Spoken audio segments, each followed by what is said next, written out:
Some of the stories of these floods require a fertile imagination to comprehend. Windsor is an historic town northwest of Sydney. Many of the oldest surviving European buildings in Australia are located at Windsor. It's 46 kilometres from the Sydney CBD. 6 kilometres away is the small town of Wilberforce on the western bank of the Hawkesbury River. Between Windsor, now as I speak to you, and Wilberforce, the water is spread as far as the eye can see. Travelling by a boat, the water is so deep you have to be careful not to get caught up in the tall power lines. The flood waters have reached the top of the electricity poles. 2-storey homes are submerged. The New South Wales surf lifesaving volunteer Bill Hawkins was driving a boat between Windsor and Wilberforce, and he made the point, and I quote, "Absolutely extraordinary," he said. "I've flown past on a boat across people's houses and their livelihoods." He said, "It's hard to imagine." Well, understandably, farmers and families in the Hawkesbury and Nepean catchment area are fatigued, demoralised, and they feel punished. They're contemplating reducing the size of their agricultural crops because, on top of the flood crisis, they can't get workers. And when farmers scale back, we all pay the price. The price of vegetables in Sydney has risen by over 14% in the past year.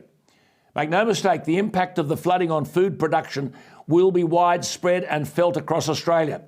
The whole of the east coast of New South Wales has been hammered.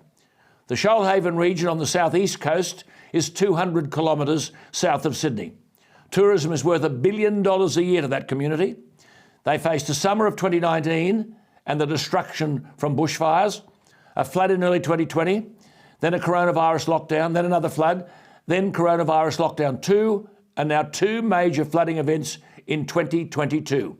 Millions and millions of dollars have been lost across a number of businesses.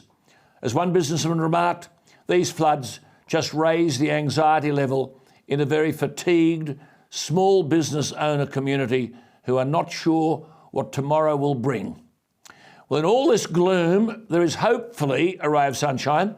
Prime Minister Albanese in January vowed to make available $200 million every year to prepare for natural disasters, as Labor sought to put pressure on the Morrison government, stumbling for a satisfactory response.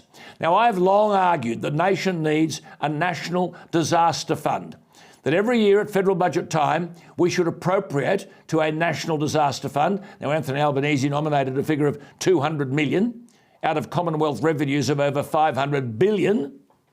Let the fund be managed by 3 former Prime Ministers, Paul Keating, Julia Gillard, Tony Abbott, to name 3. Invest it and make it available for immediate release in emergencies such as we are now facing.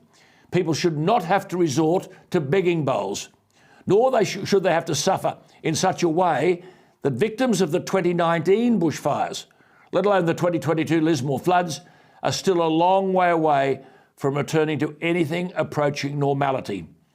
I'm sure you agree with me that a civilised and compassionate Australia must be able to do better than this.